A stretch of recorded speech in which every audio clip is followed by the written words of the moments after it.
Okay, one person said that they got cut off in doing the quiz for last week. Did everybody else get the quiz, have access to the quiz okay? Okay.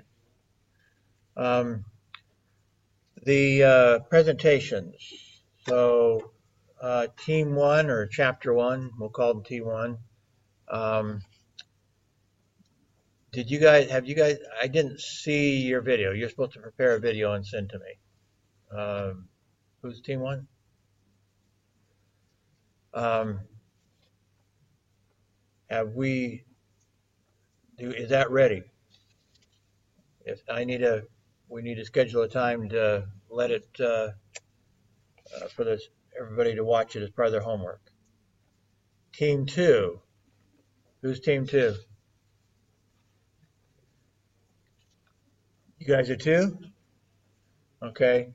Are you presenting today? Are you ready to present today? No?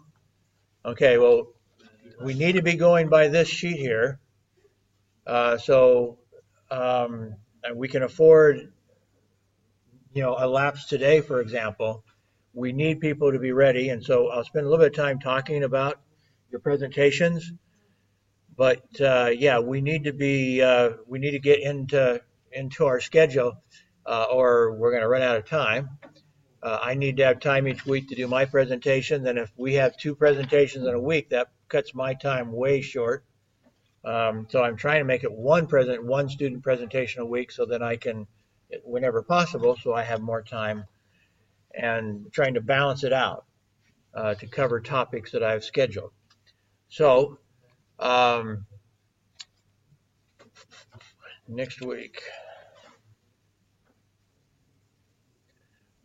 Okay, well, first off, team one needs to get me their video, and so I can assign that for homework. Team two,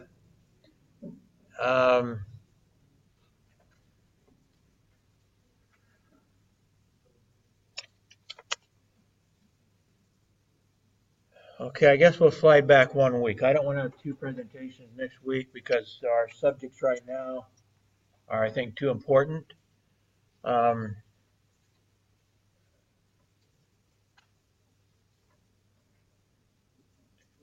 So although we have to start doubling up, not that far from now. See, this is habit 4. Next week, habit 5, habit 6. Yeah. Okay, so I'm going to change this real fast, and I'll pass it around to update it. So team 2, you'll be next week. That makes team 3 the following week. And then team 4 and 5 will both be presenting in week 10. So as of week 10, we have to go 2 a week. We're leaving week 15 empty, and if we have to, we can do that, but I don't want to have to go to 15. I suspect you'll want to talk about your final exam and stuff like that, or your final paper, I guess, and just preparation for that. Okay, I'll pass that around. The other thing is, if you did your quiz, then you can mark that you were present in week 6. So week 7, I can go through there and check you off myself. I don't want to have to do that, but I will probably end up having to double check it. So week 6, for you to be present, you had to have done the work out of class. Week 7 then is today. So if you did the homework you're supposed to do in week 6, sign that.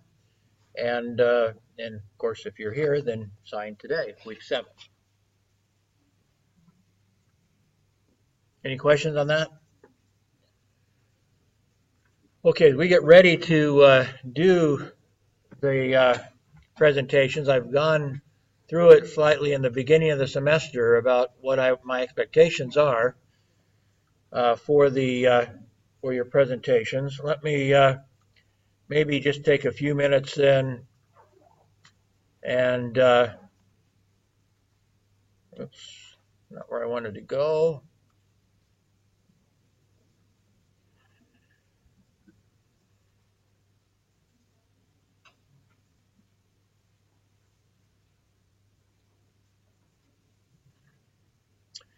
Okay, right at the top, we did go through it a little bit under,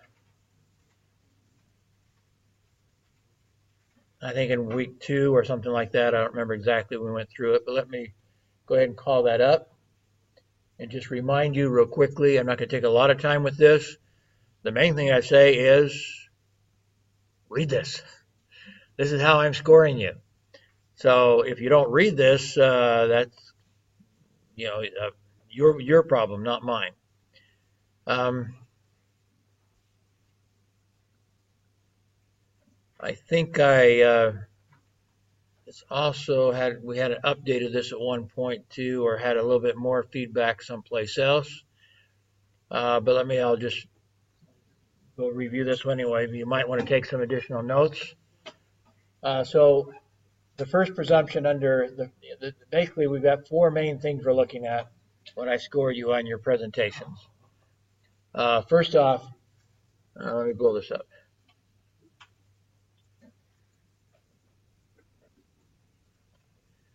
So first off, your visual aids. That can be a PowerPoint or it can be something else, but it has to be something that you can give me to also provide that I can upload to Moodle so that other people can review it in doing their journal entry or in preparing for quizzes and so forth. So PowerPoint is the easiest way to do that. And so my presumption is you're going to be working with PowerPoint.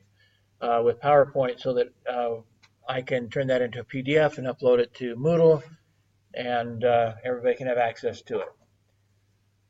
If you don't use PowerPoint, there should be some way for you to use your other graphics, put your other graphics into a PDF format anyway, and send it to me like that.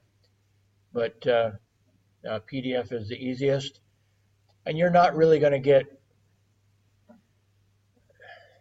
in fact, I don't know that you'll get any extra credit by trying to do something really cool.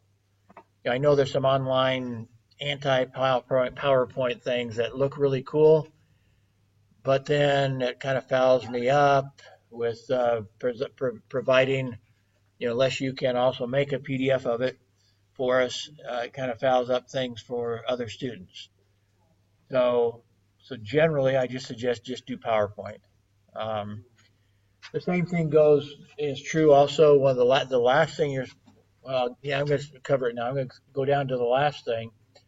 One thing you're supposed to do is create a quiz, or at least some questions. Not really, you're not going to quiz people exactly, although you can do it in that way. You can ask people the question and see who will raise their hand. If not, just give the answer.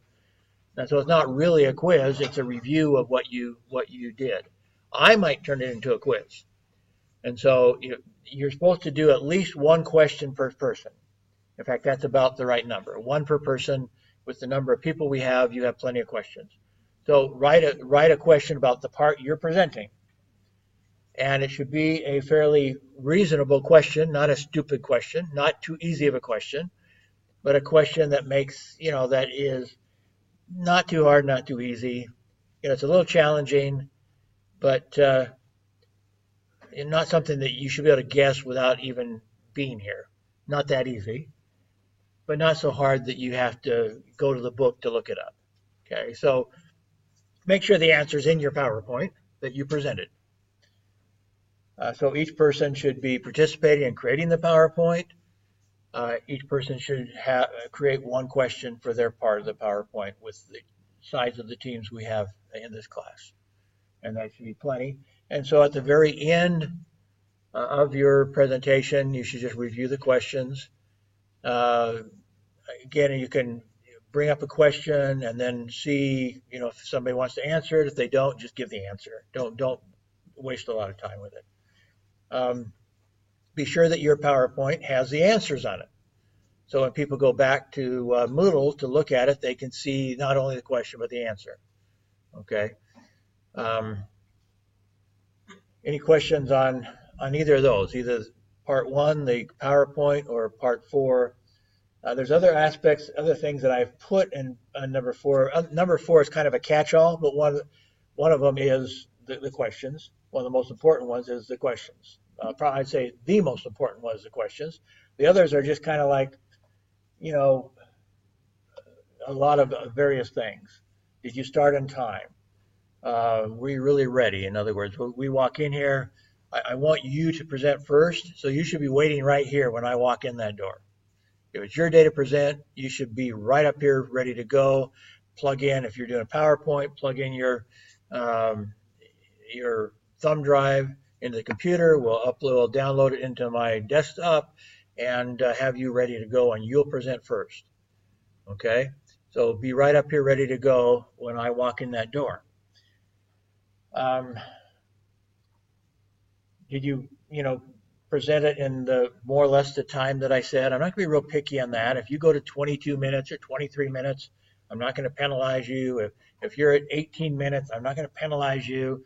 If you go too far from the 20 minutes that I've asked you to do, and it becomes obvious, like I had some people do it in 10 minutes. Well, there's no subject that we're covering here that can't be made longer than 10 minutes.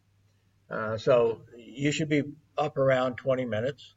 Especially if you're a little bit over because you're asking questions, that's not, just don't, like I said, don't spend a lot of time with the questions.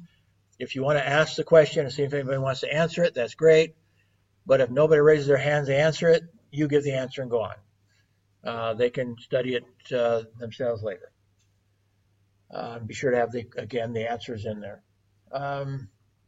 Oh yeah, the other thing, you are supposed to have sent me a digital copy. So that's actually, then you don't need the thumb drive. If you have sent it to me, then I should have downloaded it to the desktop already. So I will be ready to pull up your PowerPoint and go. That's the preferred way. That's full credit way, is send me your PowerPoint so I can have it ready to go when I walk in the door. So basically, you just have to walk up here and start presenting. The other one, though, you are supposed to hand me a printed copy. I don't want to have to take the time to print everybody's copy that they've sent to me. I want you to hand me a printed copy. It can be 6 slides to a page. So if you put 6 slides to the page, then probably you're not going to have more than 3-4 pages, because that's how many slides. 6 times 4 would be 24 slides, and I suspect most of you won't go over 24 slides. So that's fine. Six slides to a page. I presume you know how to print out that way as a handout. If not, I'd be glad to show you. So don't print out full pages. I don't want that. But I want to be able to make my notes in the margins around your mini slides that I'm looking at in a 6 to the slide page. I can make some notes and so forth.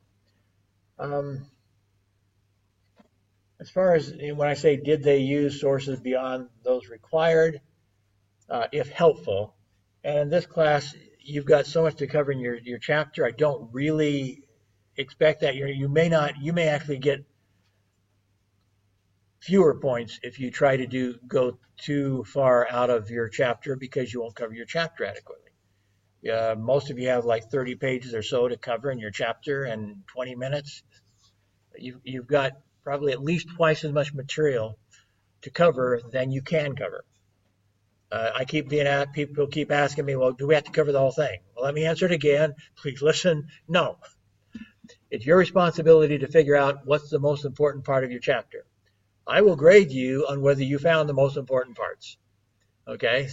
But it's your job to find the most important parts and to emphasize them. If you are, I'm not going to be real picky about that either.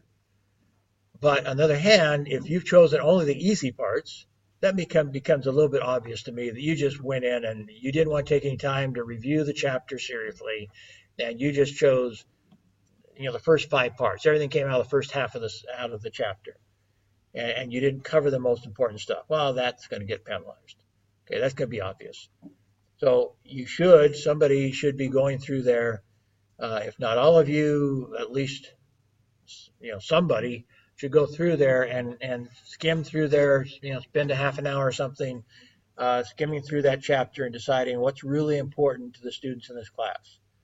Because that's your audience. That's who I want you to be thinking about, is what can we present that will be most useful to the students in this class.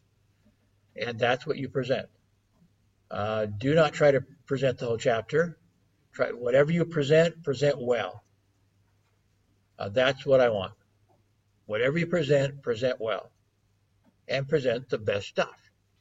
Okay, don't present the first 5 things that you come to. Present the most important stuff in the chapter. It's up to you to decide. I'm not going to tell you. Don't ask me. I'm not going to tell you. That's your job to go through the chapter and figure out what's the most important stuff. And as long as you're somewhere close, then there won't be a penalty on that. But if you leave out really good stuff, really important stuff, then there could be. So.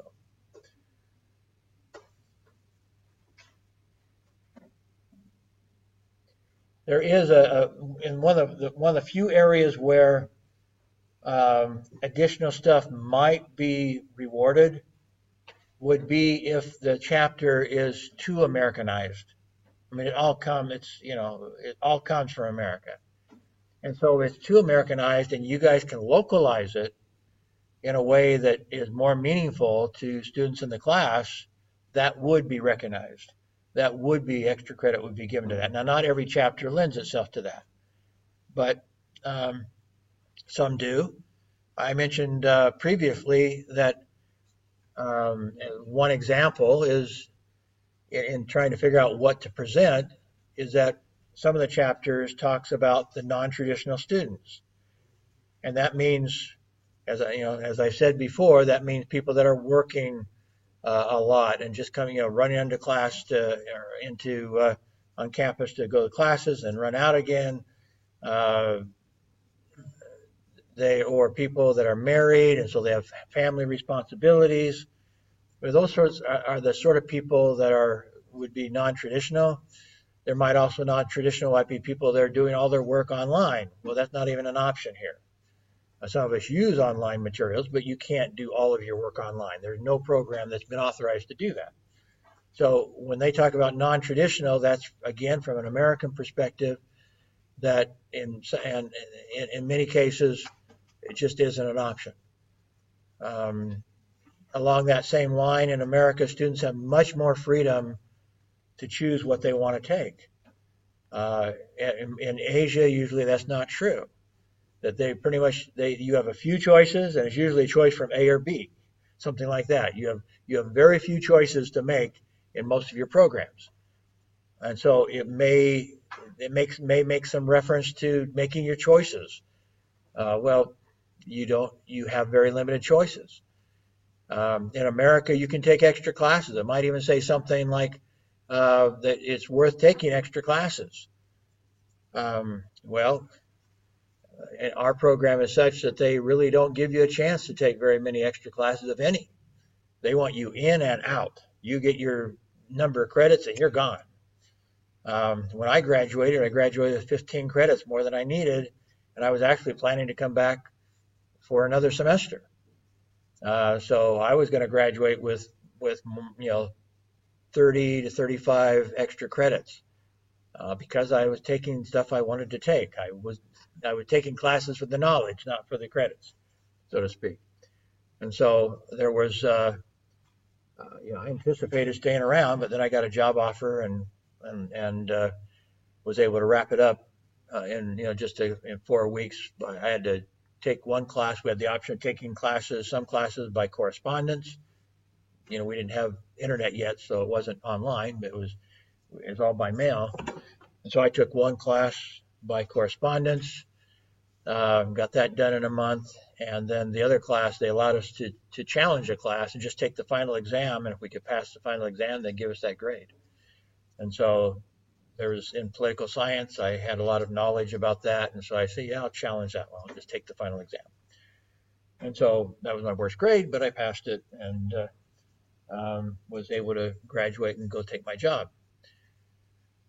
But I still had 15 credits more than I needed when I got done doing that. Well, again, some of those options aren't available at this university, and so don't talk about things that aren't pertinent to Xiamen. There's no point talking about that stuff. So make it relevant, and if in so doing, it makes sense to go outside the book. And then that could be rewarded if I think that what you've done to enhance your presentation, with that in mind, was noteworthy. Okay, the other two then, back up here. The quality of your contents, again, that would be partly, did you choose the right stuff? That's part of it, the best stuff out of your chapter. Did you, on the other side of the coin, did you eliminate the stuff that was not interesting, not boring, that was boring, that was not relevant to our students? Did you get rid of that stuff? Did you illustrate well? So that kind of overlaps with the visual aids, but not all illustrations are graphic. Illustrations are also verbal illustrations. And so in the sense that you illustrate a principle by telling us a story that helps us understand that principle. And so that's a verbal illustration of something. So did you illustrate to enhance, this happens to say visual, but it's not just visual. It's illustrations, again, can be verbal or nonverbal. Did along with that, exemplify concepts with appropriate examples that epitomize the idea? So that kind of overlaps then with illustration. You're giving us examples. And if it's helpful to examine a principle by kind of give us the opposite. What's the opposite of this principle? I think I may have mentioned that that's basically something I learned in education class, again, when I was your age. In going to college, is that to really teach somebody something, you give them a definition, you give them illustration, you give them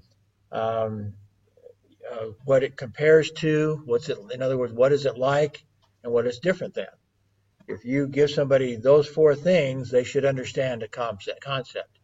Now, some concepts are easy, you don't need to do that, but if it's a difficult concept or a really important concept, then that's what we're talking about. You're defining, you're illustrating, you're comparing, you're contrasting.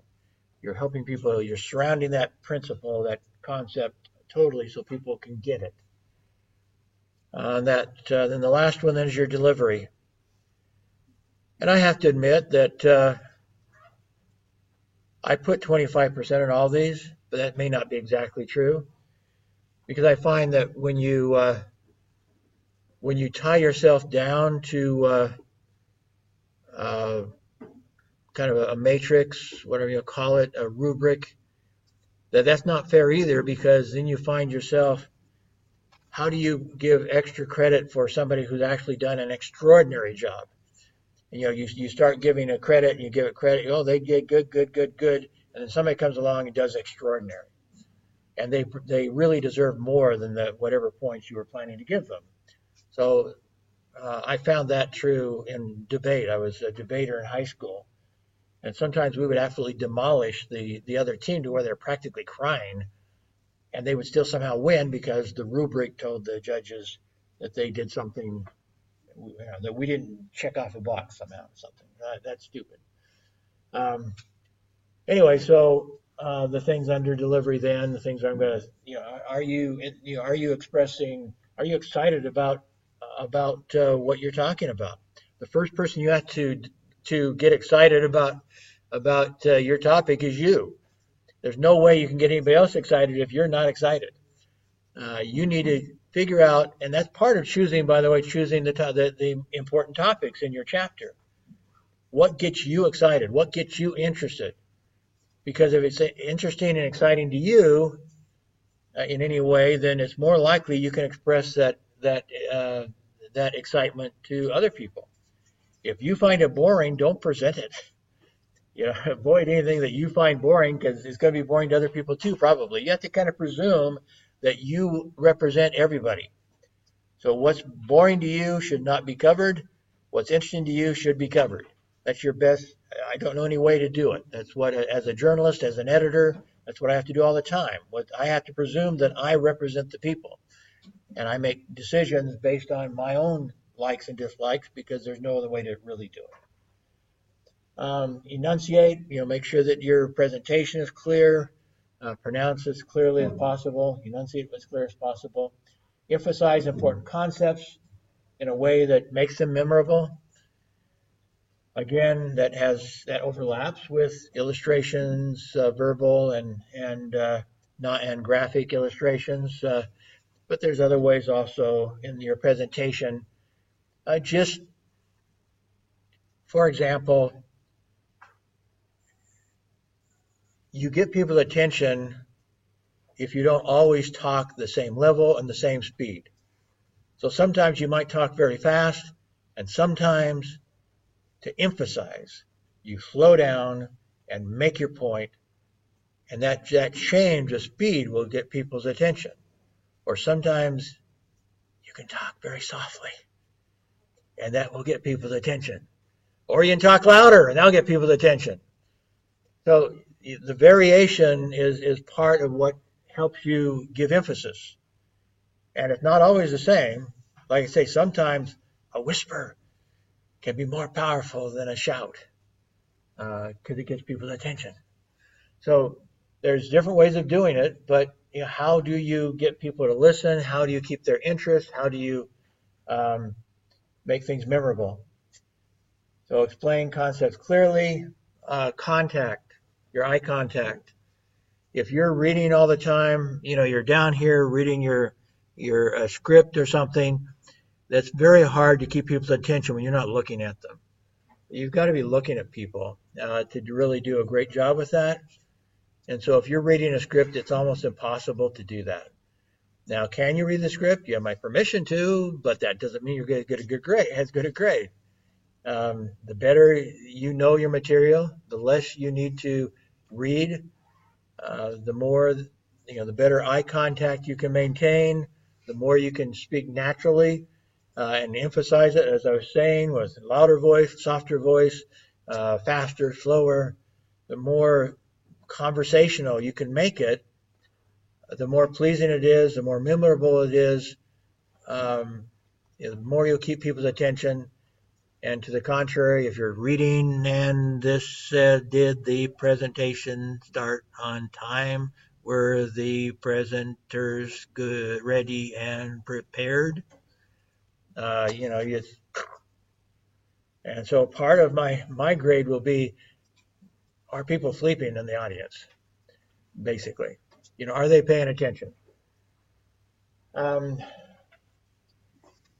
We've already talked in questions. We already kind of built that into this, but you may at times ask for people's feedback. If you think, especially one of the things that you do when you're actually keep maintaining eye contact, is you are seeing if people have questions in their eyes, so to speak. If people look confused, then you can go ahead and respond to, ask them if, do you understand this concept? You can start soliciting feedback and so forth.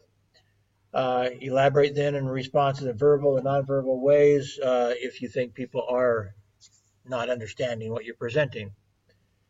Energy, enthusiasm. Again, that kind of goes back to a sense of excitement. I mean, you want to do something that will get people interested in what you're talking about, whether you call it excitement, interest, whatever. And part of that is your own enthusiasm, your own energy.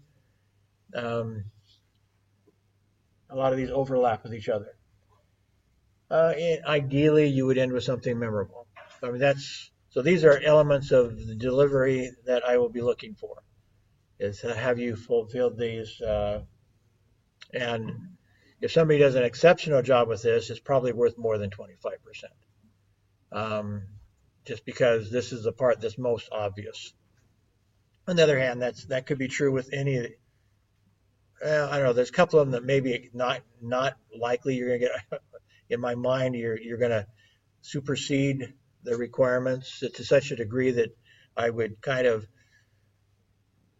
give you a little bit extra credit. But this is certainly one of them. Sometimes the PowerPoint that I've seen really exceptional PowerPoints that might cause me to think it deserved a little extra credit beyond what these criteria suggest.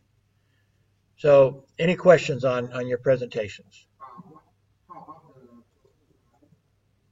What requirement? There is no requirement. There is no clothing requirement, but I will not say that your clothing will not impact it. I've seen a very high correlation between those who dress up with those who do a good job.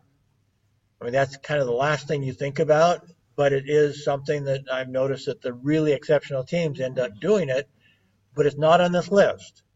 Okay, there's no place where I'm checking off how you're dressed.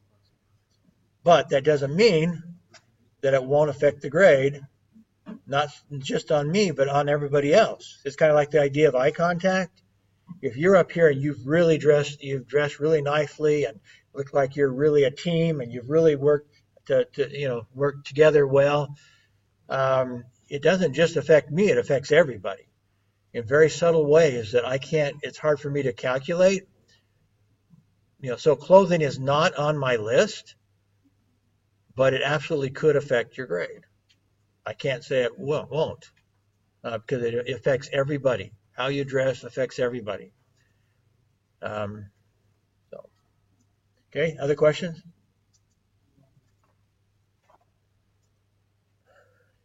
Now I'll go on with our topic today. Okay.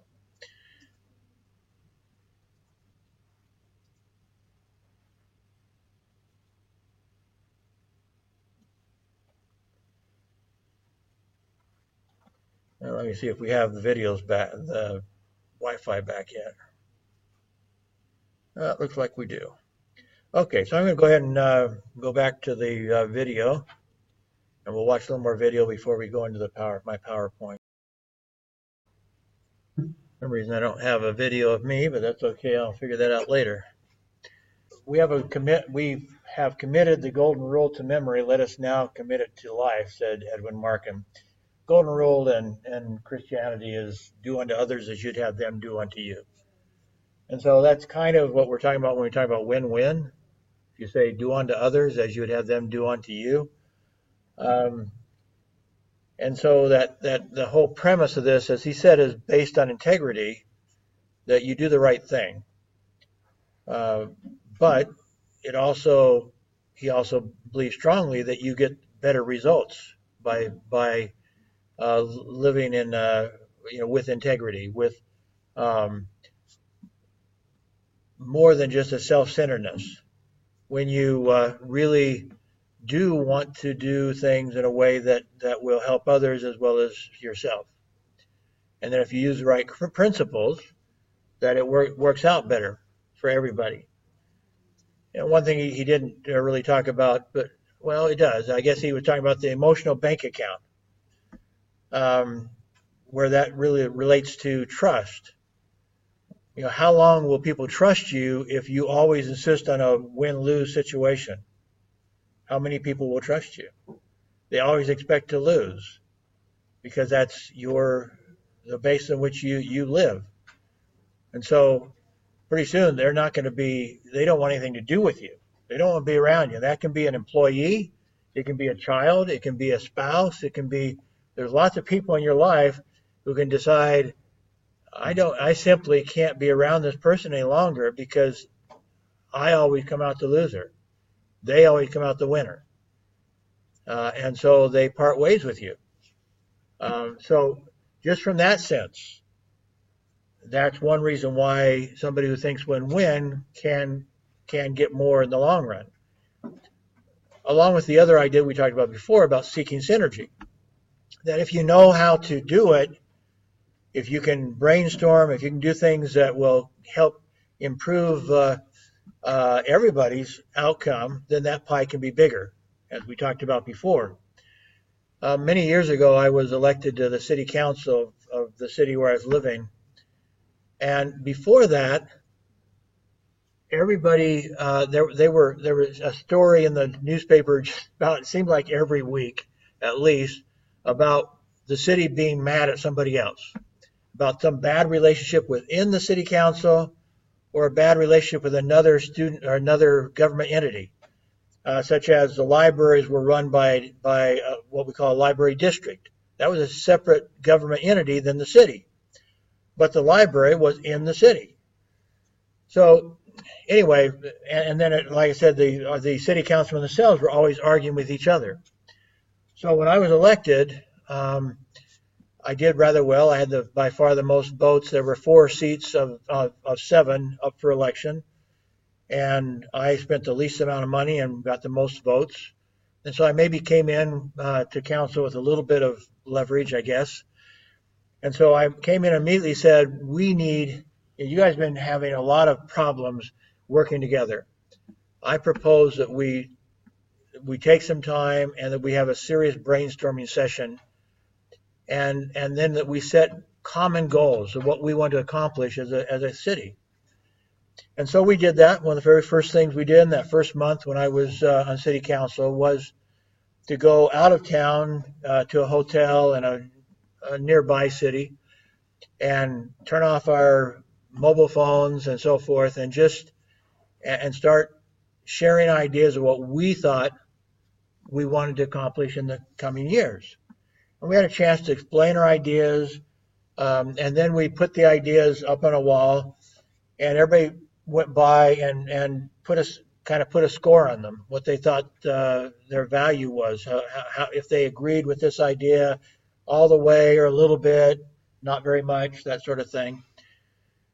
And so we ended up altogether with nearly 100 ideas, and all of them were ultimately put in a list of priority, depending how many points they got by all the people participating.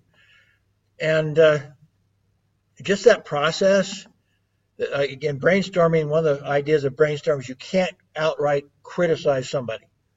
You can suggest maybe how it could be improved.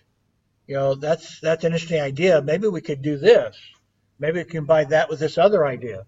So your brainstorming can try to build on ideas, but you can't really confront somebody and criticize them for a bad idea.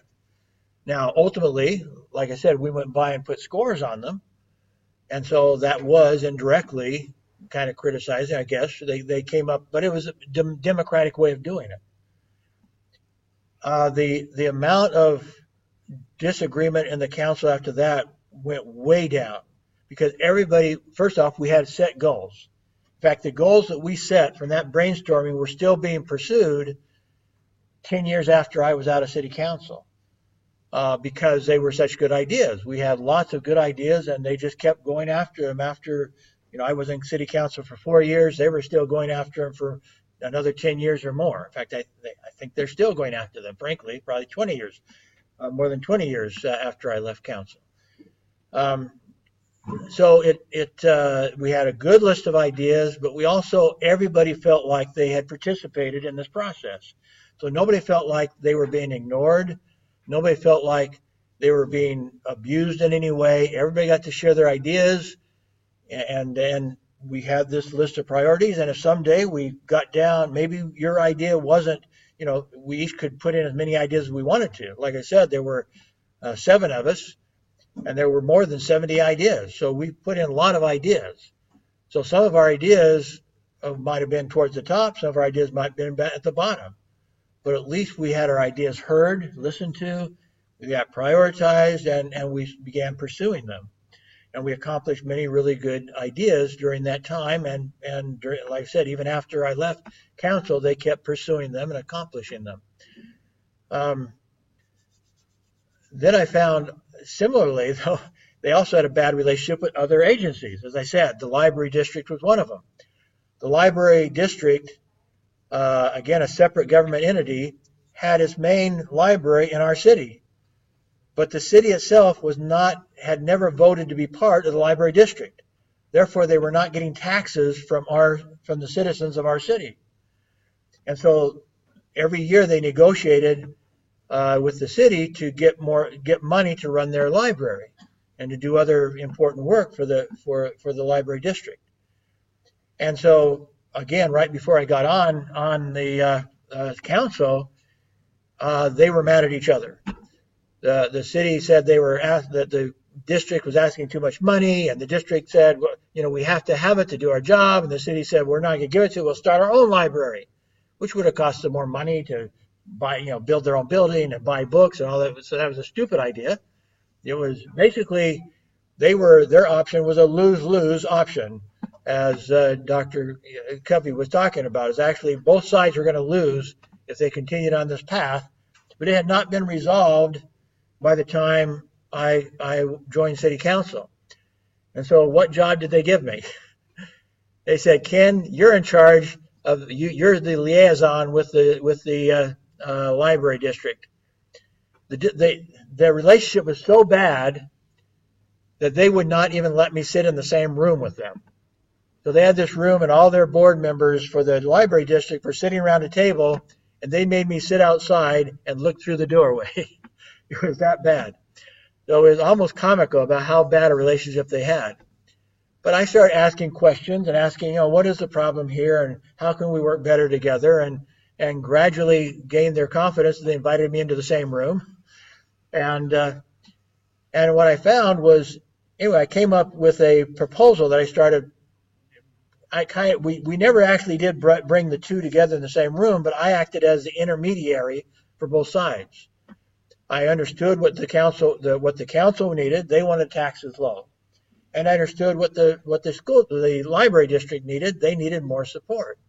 Well, that seems totally incompatible, right? But it wasn't. It wasn't, because one of the options was to put up on the ballot, on a Democratic ballot, whether or not the citizens of the city would agree to be part of the library district and be taxed directly by the library district. And so we agreed to go ahead and support that if that was put on the ballot. And so it was put on the ballot. We supported it. The library supported it. And lo and behold, people voted for it. So now it actually was a win-win in that the library got to get their money directly from the people, and we could take them totally off our budget. We no longer had to pay them anything, because now they had direct funding from citizens. So they also wanted something else. They wanted a brand new library that was going to cost quite a few millions of dollars.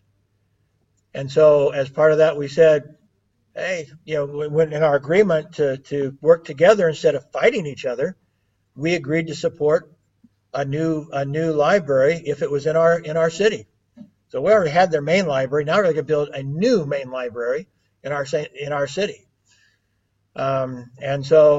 And everybody said, oh, people won't do it. People won't do it. They said the same thing about joining the library district. Everybody said, nah, they won't do it. Maybe if we do it 2 or 3 times, maybe they'll finally accept it. Well, they accepted joining the library district first time. And by having everybody working together, lo and behold, when they asked for whatever it was, $20 million or whatever it was to build this new library building, a new, much bigger library, many more facilities, lo and behold, by working together, the citizens voted for that too. So it was totally removed from our budget as a city council, and yet in our city was built a new library funded directly by the citizens through the district, and the district got their money directly from the citizens. So they were happy, we were happy. So again, that was kind of, again, I had to be the intermediary, so I was doing, we never got the two groups in the same room, but it came out that way. I kind of did the brainstorming and shared it with both sides, got their input, one side, input from the other side, and I had to do a lot of the next step, which is seek first to understand, then to be understood. So I had to understand where they were coming from before I could come up with a proposal that both sides, that made it a win-win situation for both sides. Anyway, so with this, the key habit of it's a key habit of interpersonal leadership to be able to work in win-win situations. Um, I need to wrap this up fairly quickly. Oh, most of the stuff you need for the quiz is you've already watched on the video, but I'm going to try to go through it real quick before we get to that. Win-win is based on the assumption there's plenty for everybody. Success follows a cooperative approach. Um, Win-win solutions are synergistic. As I said, they end up, the pie gets bigger as you start working together, which is what I found with my experience. There are various paradigms within that we talked about already. Win-win is only one of them. You can also have lose-lose, as I said, where up in the upper right corner, people are pointing a gun at each other, so everybody loses. You can have win-lose, where one's always insisting on being the winner or whatever. One of the most important parts of this is what Dr. Covey was saying in this discusses these, looking for that third alternative, the idea that is better than either side brought in. That's the important concept there. He talked about, but this was one of the things he emphasized too, no deal.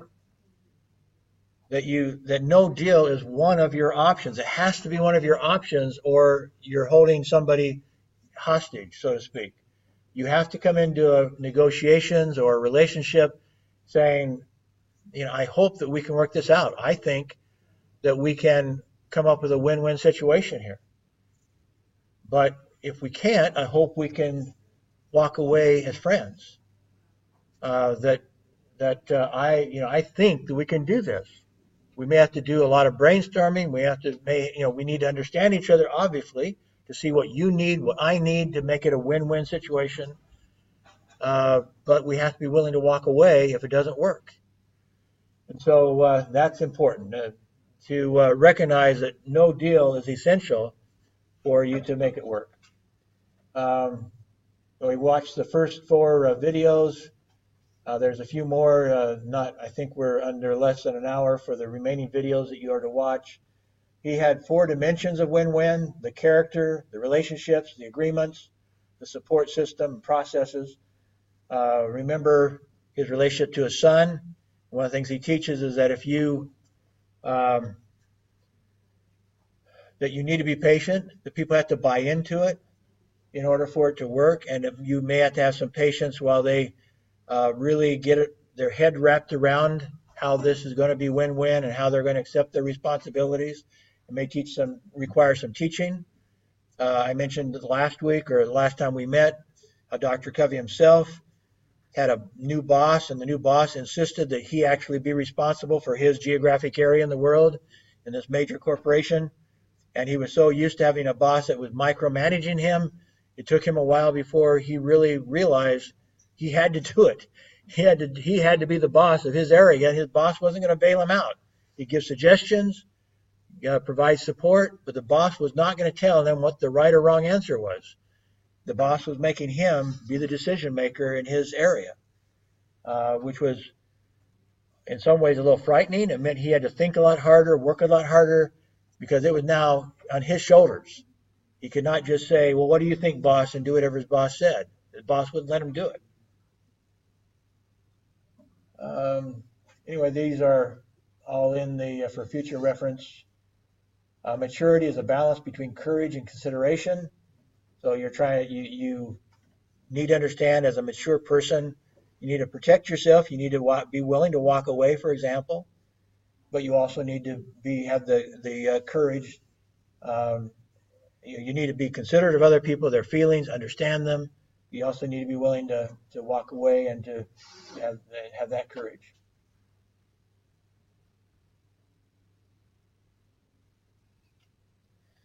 Okay, well, I'll adjust our time. I think we're just a couple of minutes into the quiz time, so you can go ahead and start your quiz.